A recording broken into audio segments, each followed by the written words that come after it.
Welcome to Hood Champion Boxing and Sports. In boxing, you find a way to win or you find a way to lose. Hey, Tyson Fury. Yo, Saudis nuts. That's what Turki, Alalshikh, and the Saudis are saying to Tyson Fury. You can get Saudis nuts. Have y'all noticed the momentum shift from everyone getting behind the Gypsy King, Tyson Fury, the lineal heavyweight champion? All of a sudden, everybody's all behind Anthony Joshua. And Tyson Fury sitting out there, what about me? What about me? Me want attention. Me. What about me? This is myself. What about me? The Gypsy, the lineal, me.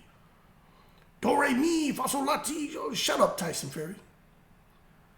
Now, one thing I'll say I didn't think was cool is they booed, the crowd booed Tyson Fury. No problem with that, right? Boom. Everyone's tired of his nonsense. But I think his wife, I think she was, I just don't think that's cool. Boo the wife, boo children. But, hey, she was just collateral damage, right? But I just think that was a little bit harsh. But, hey, he can dish it out. He can take it, right? But Tyson Fury sitting here kind of like, His Excellency, Turki Alalshikh. What about me, the Gypsy, the lineal gypsy, lineal gypsy? They're tired of you, man. Tyson Fury, I heard somebody say, they said Francis Ngannou got exposed by AJ. No. If anyone got exposed, and this is what we got to be real about, then Tyson Fury got exposed.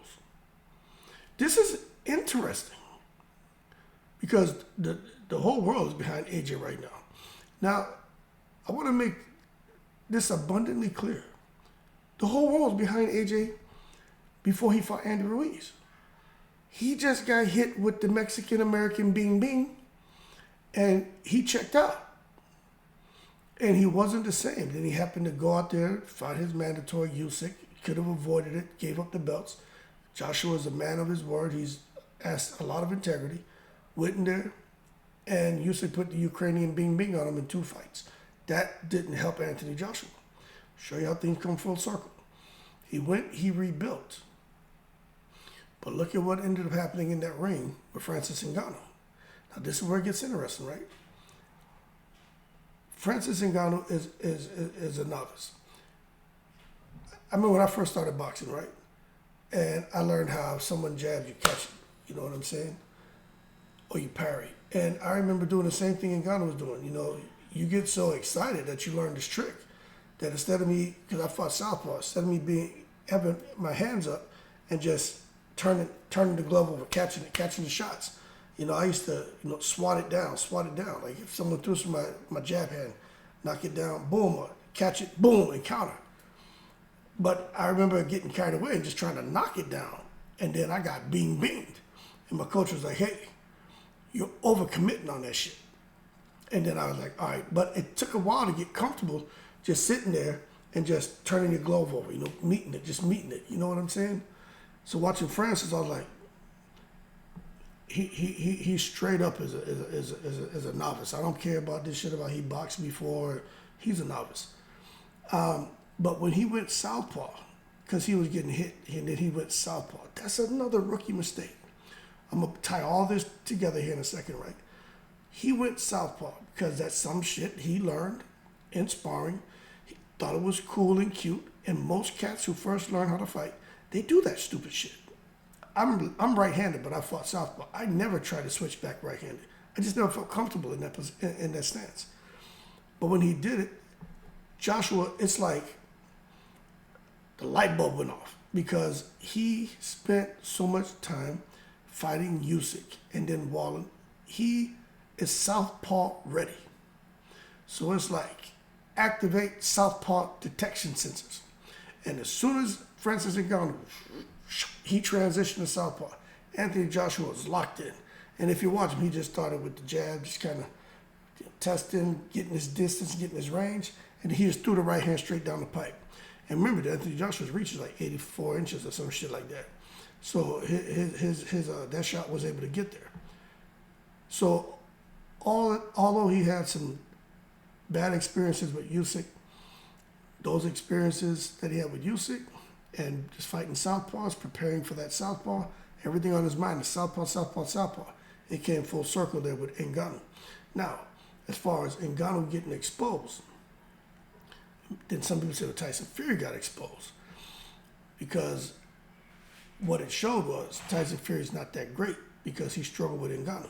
Now, we all know Tyson Fury wasn't in shape. Look, I don't ever come to the defense of Tyson Fury unless somebody says something about him as a father, about his kids. Like, I just think, I'm just not going to do that. And if you do that on my channel, I'll delete your comments, right? I just don't think that's cool to take it to the stupid. You can have fun talking shit about them as a boxer and their antics, but shit about personal shit like that, it just bothers me, man.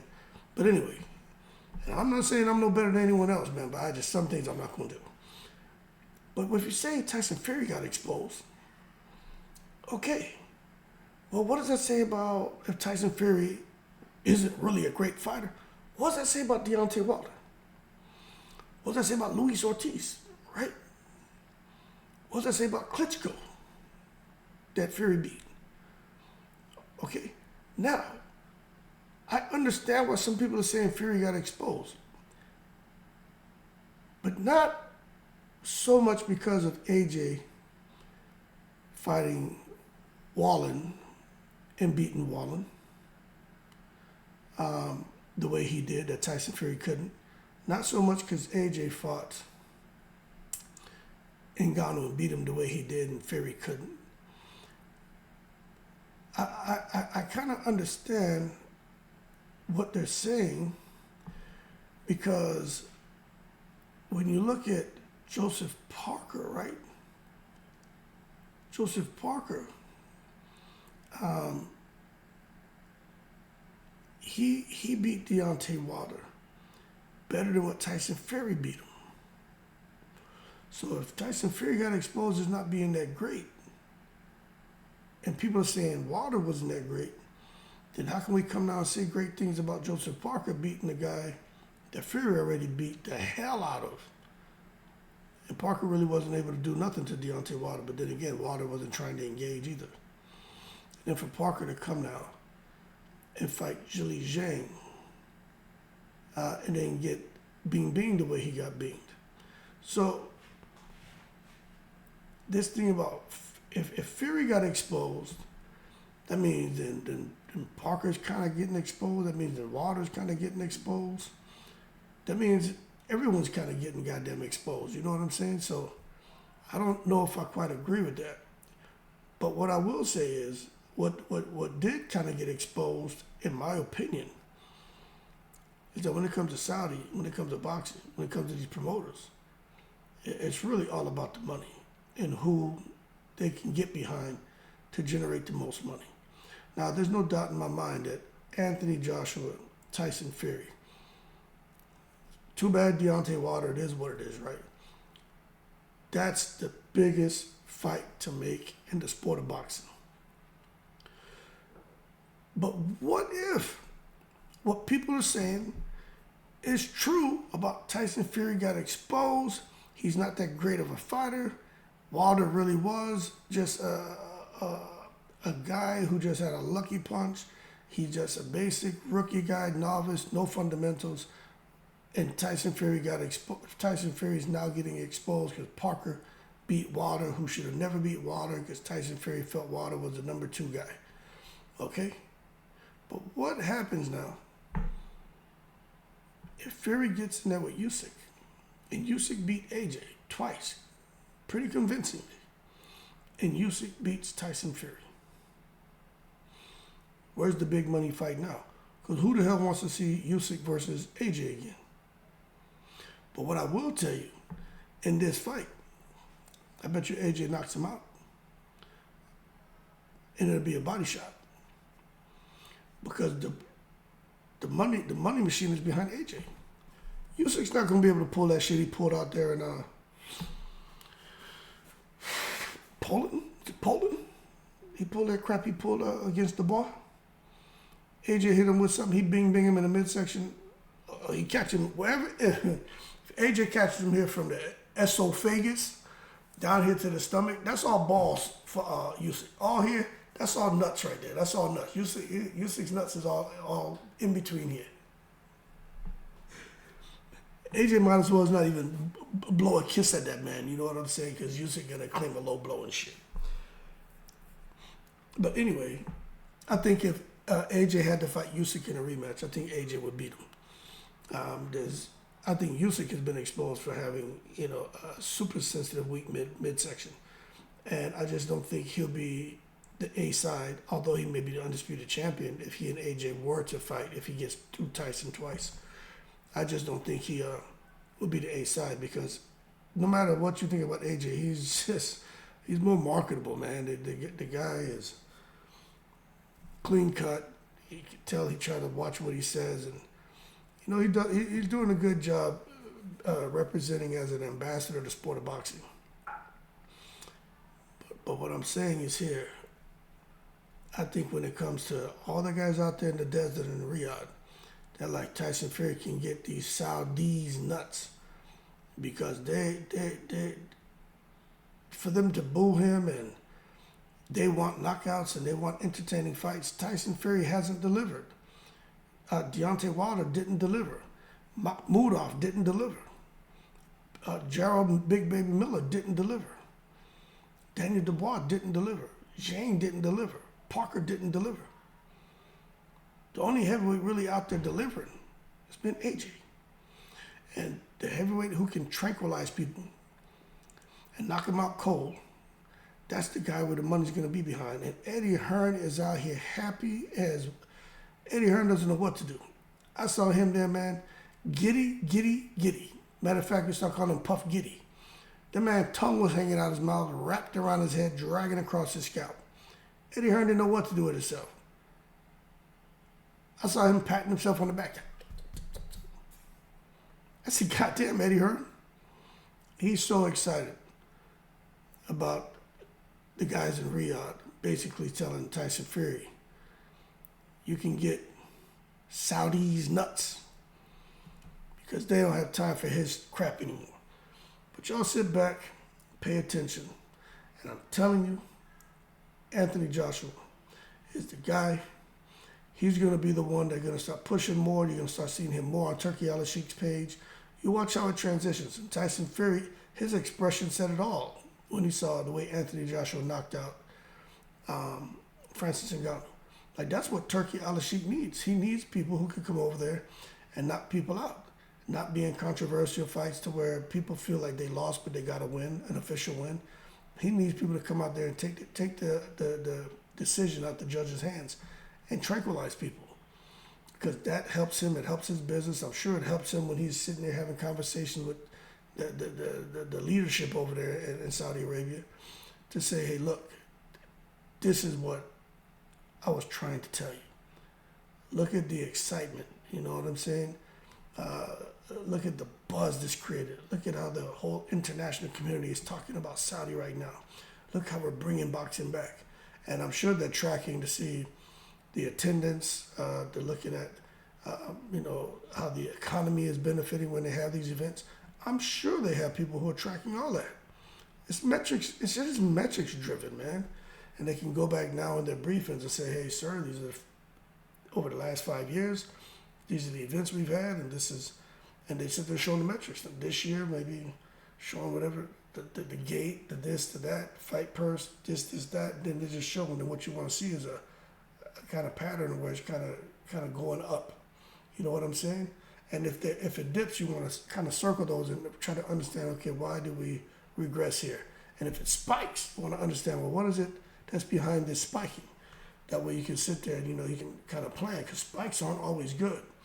Spikes can be bad depending on, the data set that you're looking at. But I'm telling y'all, there's so much more going on here than what people think. And I'm not here to question anyone's intelligence. There's people from all kind of backgrounds here. We just love boxing. Some people still living at home with your mom, writing your name on the fucking orange juice. Other people out here, probably doctors, lawyers, PhDs, guys who've traveled the world, millionaires, billionaires, people with all We all have our own experiences, right? So I don't want to assume someone does or doesn't know, but I'm just here to kind of point some things out. If you're not thinking along these lines, try to understand. It's not just about, oh, these guys getting in the ring. What about the next day, the next week, the next month when they're planning? They're not just going to go keep planning these fights and throwing money away, even though they got billions of dollars, trillions of dollars. No, it's just got to be worthwhile for them. Even though I kind of think, because Turki Alalshikh keeps some of his medical condition, I think he's kind of like, it's like a kid in a candy store. You just give him some money and say, hey, go crazy, buy all the candy you want. I kind of think that's kind of what he's been told. Hey, here's the checkbook, do whatever you want, see all the fights you want, do whatever you want, because you don't have that much longer to live. I kind of think that too. I don't know his condition, but he talks like maybe he only has a few years to live. I don't know. But you just don't know what's going on. But one thing I do know, I feel 100% confident when I say this, is they're having meetings, and they want to see the metrics. They want to see the data sets. They want to understand, okay, are we still spinning our wheels? Are we seeing some growth in the right areas? It's not even just about money. It's the overall economy. It's tourism. It's so many other things that they're focused on. And boxing is just a vehicle to help improve those areas. So as long as it continues to improve those areas, I think you're going to see boxing continue in Saudi Arabia. But if there's absolutely no improvement, if anything, if it's garnering negative attention, they're gonna dead that shit. But I tell you what, they seem to have the secret recipe right now, and that's Anthony Joshua. Wilder couldn't do it, Fury couldn't do it, nobody's been able to do it. Joshua's been doing it. So as far as Tyson Fury, when it comes to the guys in Riyadh, they're like, yo, Tyson Fury, you can get Saudi's nuts all up in your mouth. And I think he should get them too. Y'all keep cool, I'm in the breeze.